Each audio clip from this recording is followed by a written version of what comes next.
And then I just thought, I don't think this is going to be a safe place for the horses. And so I said to Madeline and the girls, can you take the horses to my neighbours? They live just behind us here. And he's a farmer, and all his paddocks he'd had hay cut, so there was absolutely no bush, just grass.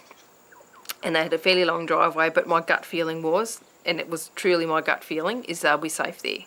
So I said to Madeline, you and the girls take the horses to Barry's. So they headed off with the 5 horses up the driveway. Mind you, we could hear the fire approaching by the time when they left, and Madeline had come out to me and said, Mum, there's birds falling out of the sky. So then the 3 girls and I, so during the fire, the 3 girls had actually ended up in the house, in my neighbour's house, and they stayed in there till the fire passed, and they'd let all the horses go, done all the right things, but 3 of them had panicked, I think, and headed back, I'm guessing, back down the drive in the path of the fire. And they ended up in a paddock that had a lot of bush. So yeah, we waited the night out, and at about, I don't know what time it was, I think it was about 8 o'clock.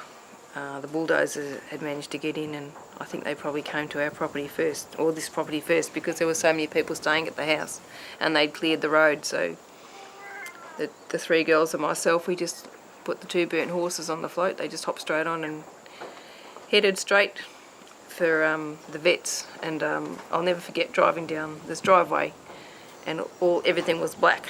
There was no colour left except for our house. It was like, this green roof and this house, this brown house, just sitting in this oasis of blackness, of nothing. And our road was completely unrecognisable. I couldn't even recognise my way out of Strathewen.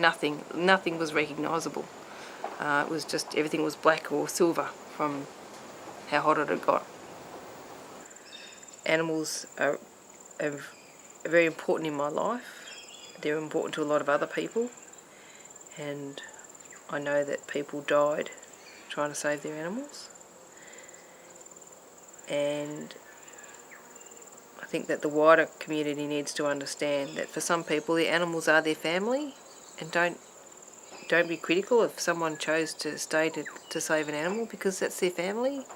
And I think that one of the things that really used to upset me in the early days was that when people would say to me, how'd you go, you'd say, my daughter's, because I was always worried about my daughter. My daughter, she lost her horse, and that was very traumatic. And they'd say, oh, well, at least you've got a house. I used to hate hearing people say at least, because that was so profound. It was so profound for us, and it was devastating. Yeah. If you said to me, what do I need at the moment? I reckon I just need a bit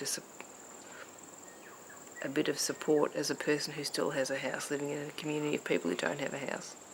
Yeah, because that has been difficult, and I'm not going to use the word survivor guilt, because I think that's a crap word, because I don't see myself, well, I'm a survivor, but I don't feel guilty because my neighbours lost their houses. I just feel profoundly sad about it.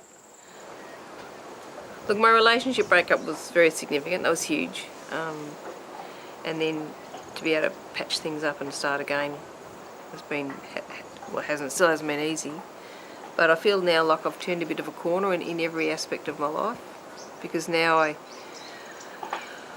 feel happy now, probably the happiest I've ever been at Strathewen. I mean, in amongst all the sadness, don't get me wrong, I still get really sad, but happier. I'm happy here, and I feel like that I'm determined to rebuild what we lost and to have a good life here. Yeah, that's the most significant thing for me, I think.